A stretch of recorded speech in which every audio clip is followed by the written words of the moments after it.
जय श्री सीताराम, जय श्री राधे श्याम। कल हमने पढ़ा था, राजा को प्यासा देखकर उसने सरोवर दिखला दिया। हर्षित होकर राजा ने घोड़े सहित उसमें स्नान किया और जलपान किया। अब पढ़ते हैं आगे। राजा जलपान तक पहुंच चुका है। राजा एक शोर का पीछा करते करते घने जंगल में आ गए थे, जहाँ पे वो रास्ता भूल गए थे। उसके बाद उन्होंने पानी की तलाश की, यहाँ पे कोई मिले, मेरे को कम से कम पानी तो मिले। प्यास लग गई थी बहुत ज़्यादा घोड़े को भी।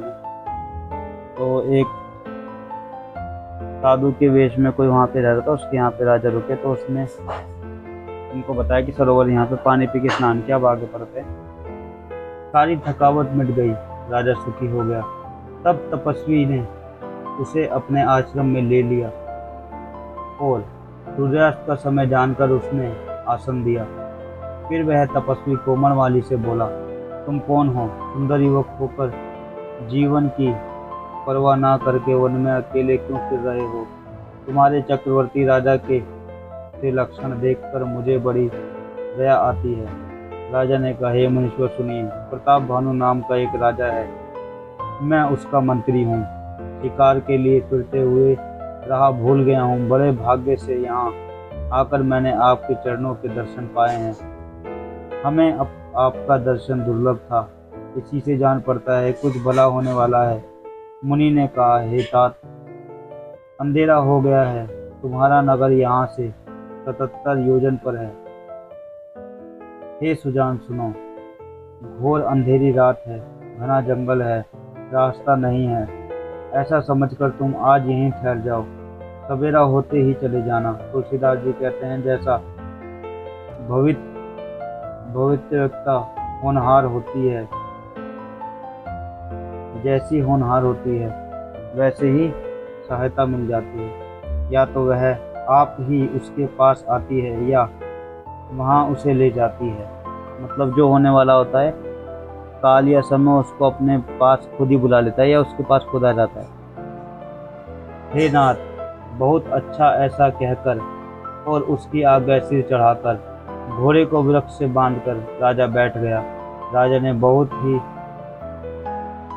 प्रकार से प्रशंसा की और उसके चरणों की वंदना करके अपने भाग्य की सराहना की।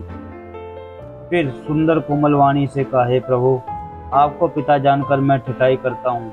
हे मुनीश्वर, मुझे अपना पुत्र और सेवक जानकर अपना नाम विस्तार से बतलाइए। राजा ने उसको नहीं पहचाना, पर वह राजा को पहचान गया था। राजा तो शुद्ध हृदय था और वह कपट करने में चतुर था। एक तो वैरी, फिर जाति का क्षत्रिय, फिर राजा। वह छल बल से अपना काम बनाना चाहता था। वह शत्रु अपने राज्य सुख को समझ करके दुखी था। उसकी छाती आमे की आग की तरह सुलग रही थी। राजा के सरल वचन कान में सुनकर अपने वैर को याद कर वह हृदय में हर्षित हुआ। वह कपट में डुबोकर बड़ी युक्ति के साथ कोमल वाणी बोला, अब हमारा नाम भिखारी है, क्योंकि हम निर्धन हैं और अनिकेत धनहीन हैं। राजा ने कहा, जो आपके सदृश्य विज्ञान के निधान और सर्वथा अभिमान रहित होते हैं, वे अपने स्वरूप को सदा छिपाए रखते हैं, क्योंकि कुवेश बनाकर रहने में ही सब तरह का कल्याण है। मतलब प्रकट संत वेश में मान होने की संभावना है और मान से पतन की। ऐसा राजा प्रताप भानु जी ने उनको कहा जो छल कर रहे थे, कि मैं जानता हूँ कि जिनके अंदर गुण होते हैं वो छुपे हुए रहते हैं, पागलों का सब वेश बना के रहते हैं, किसी से सीधे मुंह बात नहीं करते, किसी को घमंडी लगते, किसी को कुछ लगते हैं।